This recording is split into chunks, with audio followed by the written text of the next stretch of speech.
First நம்ம என்ன பார்க்க போகிறோம்னா இந்த காம்பனன்ட்ஸ் எல்லாத்தையும் ஒரு ஓவர்வியூ பார்த்துடலாம். இந்த காம்பனன்ட்ஸ் பற்றி ஃபுல் டீட்டெயில்ஸ் நான் இப்போ உங்களுக்கு எக்ஸ்பிளைன் பண்ணிடுறேன். இதில் நம்ம போர்டு என்ன மதர் போர்டு யூஸ் பண்ணியிருக்கோம்னா ராக் ஸ்ட்ரிக்ஸ் X570 கேமிங். இது வந்து பார்த்தீங்கன்னா ஆசஸ் கம்பெனியோட ஒரு ப்ராடக்ட். நீங்கள் ஏன் ஜிகாபைட் யூஸ் பண்ணல, ஏன் ஜொட்டாக் யூஸ் பண்ணல, இந்த மாதிரி விஷயங்கள்லாம் அந்த கம்பெனி நல்ல கம்பெனி தான். உங்களுக்கு ரேட் கம்மியாக போனால் அதில் போகலாம். ஜிகாபைட் உண்மையாலுமே நல்லாயிருக்கும். நான் ஏன் ஆசஸ் சூஸ் பண்ணேன்னா இந்த போர்டுக்கு AMD போர்டுக்கு ஆசஸ் எனக்கு பிடிச்சிருந்துச்சு. இந்த இடத்துல ராக் ஸ்ட்ரிக்ஸ் இந்த கலர் LED எல்லாம் மாற்றிக்கிற மாதிரி இருந்துச்சு. ஸோ அது எனக்கு ரொம்பவே பிடிச்சிருந்தனால இந்த போர்டு சூஸ் பண்ணேன். இந்த போர்டு வந்து பார்த்திங்கன்னா இருக்கிறதுலே ஹை அண்ட் போர்டு Ryzen 5 சீரியஸ்க்காக ஸ்பெஷலான போர்ட்ஸ் இதெல்லாம் 5000 சீரியஸில் இதுதான் டாப் எண்ட் போர்டு. இது கம்மியாக நீங்கள் ரேட் வேணும். என்னென்னா இந்த போர்டு பார்த்தீங்கன்னா இந்த போர்டோட ப்ரைஸ் வந்து கிட்டத்தட்ட உங்களுக்கு வந்து 35K அந்த ரேஞ்சில் வரும். ஸோ இதோட ப்ரைஸ் கம்மியாக வேணும்னு நினச்சிங்கன்னா நீங்கள் வந்து B450 அந்த மாதிரி மதர் போர்டு யூஸ் பண்ணலாம். அதுக்கப்புறம் இதில் என்னென்ன இருக்குது அப்படிங்கிறத பற்றி பார்க்கலாம். இந்த போர்டு சூஸ் பண்ணதுக்கு இந்த ப்ராசஸர் நம்ம என்ன சூஸ் பண்ணியிருக்கோம்னா Ryzen 9 5950X. இந்த ப்ராசஸர் ஏன் சூஸ் பண்ணிங்க அப்படின்னு கேட்டால் நான் ஒரு high and performance system use பண்ணலான்னு சொல்லி பார்த்தேன். அப்படி பார்க்கும்போது Ryzen சீரியஸில் இதுதான் டாப் பெஸ்ட் ப்ராசஸராக இருந்துச்சு. அப்படி இந்த ப்ராசஸரில் என்னென்ன இருக்குங்கிறது பார்த்தலாம். இந்த ப்ராசஸரோட ப்ரைஸ் வந்து அரௌண்ட் 63,000 வருது. இப்போ கொஞ்சம் ரேட்டு குறைஞ்சிருக்கு. ஒரு 2000 3000 நீங்கள் கம்மியாக எக்ஸ்பெக்ட் பண்ணலாம் பஜாஜில் போனீங்கன்னா. இந்த ப்ராசஸர் வந்து பார்த்தீங்கன்னா ரைசானில் இருக்கக்கூடிய பெஸ்ட் ப்ராசஸரில் இது ஒன்று. இதில் அப்படி என்னென்ன இருக்குது அப்படின்னு பார்த்தோம்னா இது Windows 11 சப்போர்ட் பண்ணும். அப்புறம் வந்து பார்த்திங்கன்னா இதில் வந்து 32 கோர்ஸ் இருக்குது. 16 கோர்ஸுங்கிறது வந்து இதோட 5900 சீரியஸ் ப்ராசஸர்.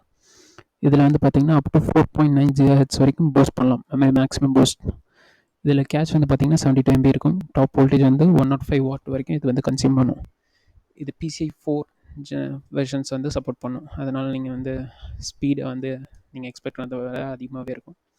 இந்த போர்டை வந்து அன்க்ளாக் பண்ணியிருக்காங்க. அதாவது இதை நீங்கள் ஓவர் கிளாக் பண்ணணும்னு விருப்பப்பட்டீங்கன்னா இந்த ப்ராசஸரை வந்து நீங்கள் ஓவர் கிளாக் பண்ணிக்கலாம். அதுக்கப்புறம் இதில் வந்து என்னென்ன இருக்குன்னா 32 த்ரெட்ஸ் இருக்குது, 16 கோர்ஸ் ப்ராசஸர். அப்புறம் ஸ்பீடு வந்து பார்த்திங்கன்னா நார்மல் ஸ்பீடு வந்து 3.4 GHzல ஒர்க் ஆகும். டர்போ ஸ்பீடு வந்து 4.9 வரைக்கும் நீங்கள் ஓவர் கிளாக்கிங் பண்ணிக்கலாம். கேஷ் மெமரி வந்து 72 MB இருக்கும். மேக்ஸிமம் சப்போர்ட் வந்து 128 GB வரைக்கும் மெமரி ரேம் சப்போர்ட் பண்ணும். அதுக்கப்புறம் இதில் வந்து இன்டர்னல் கிராஃபிக்ஸ் இதில் கிடையாது. கூடவே இதுக்கு கூலிங் சப்போர்ட்டும் தரமாட்டாங்க. அதாவது கூலிங் சப்போர்ட் இருக்காதுன்னு என்ன பார்த்தீங்கன்னா இந்த பாக்ஸில் வெறும் ப்ராசஸர் மட்டும்தான் வருமே தவிர உங்களுக்கு அது கூட எதுவும் அடிஷ்னலாக கூலிங் சப்போர்ட் எதுவும் வராது. ஃபேன் எதுவும் கொடுக்க மாட்டாங்க. நாமளாக தான் எக்ஸ்ட்ரா ஒரு ஃபேன் வாங்கி செட்டப் பண்ணிக்கணும். ஆக்சுவலாக அதுக்கு வந்து லிக்விட் கூலர்ஸ் தான் பெஸ்ட்டாக இருக்கும். இது வந்து 105 வாட்ஸ் வரைக்கும் இது பண்ணுறாங்க. 3 years வாரண்ட்டி தராங்க. அதுக்கப்புறம் இதில் எல்லாமே இது வந்து TSMC தைவான் செமிகண்டக்டர் சிப் ஃபேக்ட்ரியில் வந்து இது மேனுஃபேக்சர் பண்ணியிருக்காங்க. 7 nanometer அந்த சைஸில் வந்து செமிகண்டக்டர் சிப் ஃபின்ஃபிட் மெத்தடில் ப்ரொடியூஸ் பண்ணியிருக்காங்க. இதில் வந்து அப் டு 3200 MHz வரைக்கும் மெமரி ஸ்பெசிஃபிகேஷன்ஸ் கொடுக்கலாம். DDR4 டெக்னாலஜி தான் இது. இதில் நம்ம போர்டு SSROG இந்த ப்ராசஸர் இந்த போர்டு வந்து இந்த ப்ராசஸரை தாங்கக்கூடிய அளவுக்கு கெப்பாசிட்டி அதிகம். இது மட்டும் இல்லை, இது ஃபியூச்சர் ப்ராசஸர் இருக்கும். இப்போ இன்னும் 2 monthஸில் Ryzen 9 7000 சீரியஸ் ரிலீஸ் ஆக போகுது. அதுக்கு யூஸ் பண்ணுறதுக்கு இந்த போர்டு வந்து உங்களுக்கு பெஸ்ட்டாக இருக்கும். இந்த போர்டில் அப்படி என்ன இருக்குது அப்படின்னு பார்த்தோம்னா இந்த போர்டில் இங்கே மென்ஷன் பண்ணியிருக்கும் உங்களுக்கு Wi-Fi 6 வந்துடும். இதில் PCI 4 சப்போர்ட் இருக்குது. 2.5 GHz லேன் கேபிள் ஒன்று இருக்குது. Intel gigabyte LAN 2 LAN support இதில் இருக்குது. மொத்தம் 16 பவர் ஸ்டேஜஸ் இருக்குது. M2 ஹீட் சிங்க்ஸும் இருக்குது. இதில் வந்து 2 M.2 சிப்ஸ் போட்டுக்கலாம். நீங்கள் சேட்டா வந்து 6 GB/s மொத்தம் 8 சேட்டா பின்ஸ் இருக்குது. இதில் USB 3.2 ஜென்ரேஷன் உங்களுக்கு 2 போர்ட் கொடுத்துருக்காங்க. அதில் உங்களுக்கு நான் காமிக்கிறேன் பின்னாடி.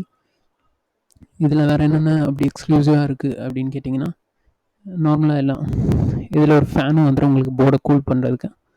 அதுக்கப்புறம் இதில் என்னென்ன இருக்குதுன்னு பார்ப்போம்.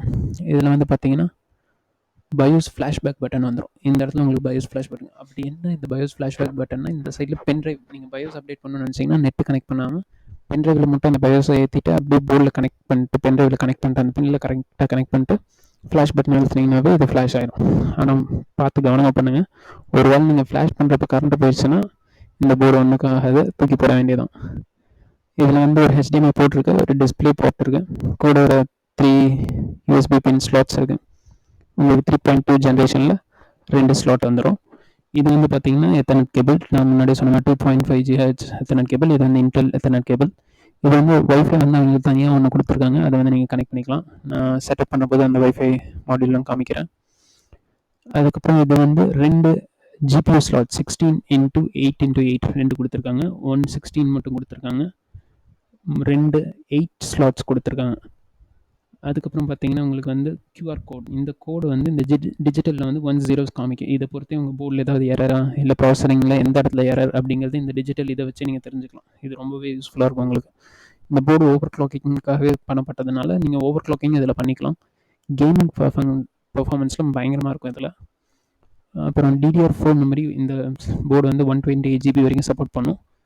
அதே மாதிரி Gen 3.2 ஜென்ரேஷன் வரைக்கும் சப்போர்ட் பண்ணும். நீங்கள் இந்த ரேம் பார்த்தீங்கன்னா இந்த ரேமோட ஸ்பெசிஃபிகேஷன் 4400 MHz வரைக்கும் இது சப்போர்ட் பண்ணும். நார்மலாக இப்போ 4400 கிடைக்கிறதில்ல. 3200 3600 மெமரி சப்போர்ட்ஸ் மட்டும்தான் வந்துட்டுருக்கு. மெஹாஹெட்ஸ் மட்டும்தான் வந்துட்டுருக்கு. 4400 வந்துச்சுன்னா அது வந்துச்சுன்னா சப்போர்ட் பண்ணிக்கலாம். அது எங்களுக்கு கிடைக்கிறதில்ல, நான் பார்த்துட்டேன். அதே மாதிரி இந்த ப்ராசஸர் வந்து உங்களுக்கு வந்து ப்ராசஸரில் பார்த்தீங்கன்னா 3200 MHz வரைக்கும் மட்டும்தான் இது பண்ணும். அதனால நீங்கள் 3200 போகிறது தான் பெஸ்ட்டு. ஒருவேளை நீங்கள் ப்ராசஸர் அப்டேட் பண்ணுற மாதிரி இருந்துச்சுன்னா வேணால் 4400 யூஸ் பண்ணிக்கலாம். இதில் வந்து 2 USB இதெல்லாம் கேபினெட்டோட கனெக்ட் பண்ணுற பின்ஸ் அதெல்லாம் உங்களுக்கு ஆல்ரெடி அதோட அட்டாச்சோட வந்துடும். இது மேலே வந்து கூலிங் ஃபேன் கண்ட்ரோல் பண்ணுறது, கூலர் வந்து நீங்கள் இது கூட அட்டாச் பண்ணிக்கலாம். அதுக்கப்புறம் இதில் இந்த மாதிரி ஒரு ஃபேன் உள்ளே இருக்கும். அந்த M.2 சிப்பு ரெண்டுத்துக்கும் நடுவில் ஒரு போர்டு இருக்கும், ஃபேன் இருக்கும். அது வந்து சிஸ்டம் ஹீட் ஆகக்கூடாதுன்னு வச்சுருக்காங்க. மற்றபடி போர்டில் அவ்வளோதான். உங்களுக்கு அடுத்தது வந்து நம்ம என்ன சிப் யூஸ் பண்ணணும்னு பார்க்கலாம். நான் வந்து M.2 Samsung VNAND SSD 970 EVO plus NVMe M.2 chip use பண்ணியிருக்கேன். நான் வந்து 2 TB யூஸ் பண்ணியிருக்கேன். ஏன் 2 TBன்னு கேட்டிங்கன்னா எனக்கு ஒரு 2-3 OS போட வேண்டியது இருந்துச்சு. ஸோ எனக்கு இது பெஸ்ட்டாக இருக்கும்னு நான் பார்த்தேன். இது வந்து உங்களுக்கு உண்மையிலுமே காஸ்ட்லியாக தான் இருக்கும், பட் இது நீங்கள் யூஸ் பண்ணலாம். WDலையும் இருக்குது, பட் WD நீங்கள் ப்ரிஃபர் பண்ணுறது உங்கள் இஷ்டம். ரேட்டு கம்மியாக இருக்கும், பட் அதில் வந்து பார்த்தீங்கன்னா ஃபியூச்சர்ஸ் வந்து ஸ்பீடு ரொம்ப கம்மியாகவே இருக்கும். இப்போ சாம்சங் எடுத்துக்கிட்டிங்கன்னா 3500 MHzனா WD 545 Mbps தான் இருக்கும். அந்த ஸ்பீடுக்காக தான் ஃபாஸ்டர் ரேண்டமாக யூஸ் பண்ணுறதுக்காகவே இது ரீடு ரைட்டு எல்லாமே வந்து பார்த்தீங்கன்னா சாம்சங் வந்து WDயோட பெஸ்ட்டாக இருக்குது.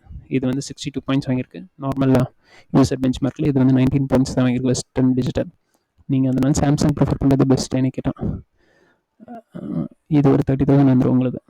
அதுக்கப்புறம் கூலிங் சிஸ்டம், நம்ம அப்படி என்ன கூலர் யூஸ் பண்ணணும், இதுக்கு ஃபேன் வராத காரணத்தால் ஒரு கூலர் கண்டிப்பாக வாங்கி தான் ஆகணும். நான் 2 ஃபேன்ஸ் இருக்க மாதிரி DEEPCOOL GAMMAXX L240 ARGB. இதில் வந்து ARGB RGB இருக்குது. RGB வாங்கினீங்கன்னா உங்களுக்கு ரேட் கம்மியாக வரும். ARGBங்கிறதுனால இது கொஞ்சம் 1000 rupees எக்ஸ்ட்ரா வந்துச்சு. இது வந்து பார்த்தீங்கன்னா இந்த போர்டு கரெக்டாக செட் ஆகிற மாதிரி தான். நார்மலாக கூலிங் பண்ணுறதுக்கு தான். 2 ஃபேனோடு வந்துடும் உங்களுக்கு. 240 mm வரும். கேபினெட் அதுக்கு தகுந்த மாதிரி வாங்கிக்கோங்க. சூஸ் பண்ண கேபினெட்டை பார்த்துடலாம். இது வந்து ரேம் நான் G.SKILL Ripjaws 32 GB 32 GB வாங்கி போட்டுறேன். DDR4 மெமரி தான். 36,000 MHz 32,000 இருக்குது. 32,000 வாங்கினீங்கன்னாவே போதும் இந்த ப்ராசருக்கு. 36,000 வந்து ஒரு வேளை ப்ராசர் அப்டேட் பண்ணால் எனக்கு யூஸ்ஃபுல்லாக இருக்கும். எனக்கு ஸ்பீடாக இருக்கணுங்கிறக்காக 36,000 MHz வாங்கியாச்சு.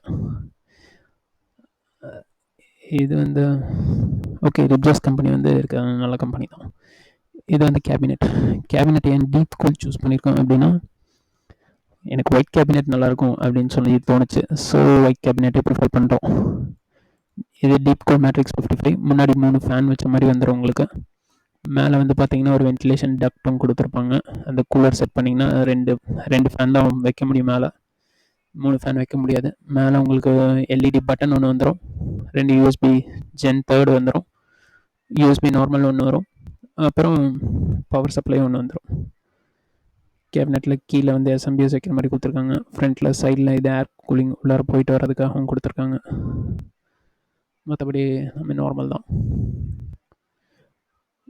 இந்த GPU பற்றி நான் உங்களுக்கு அப்புறம் சொல்கிறேன். GPU நான் இதில் யூஸ் பண்ணியிருக்கேன் வந்து GT 730 4GB DDR4 இதோட நான் வந்து யூஸ் பண்ணியிருக்கேன். அதை பற்றி லேட்டர் வீடியோவில் நான் எக்ஸ்பிளைன் பண்ணுறேன். ஓகே, இப்போ நம்ம அசம்பிளேஜ் பார்ட்டுக்குள்ளே போகலாம். ப்ராடக்ட்ஸை அன்பாக்சிங் பண்ணதுக்கப்புறம் அசம்பிள் பண்ணுறதையும் காமிச்சிடறோம்.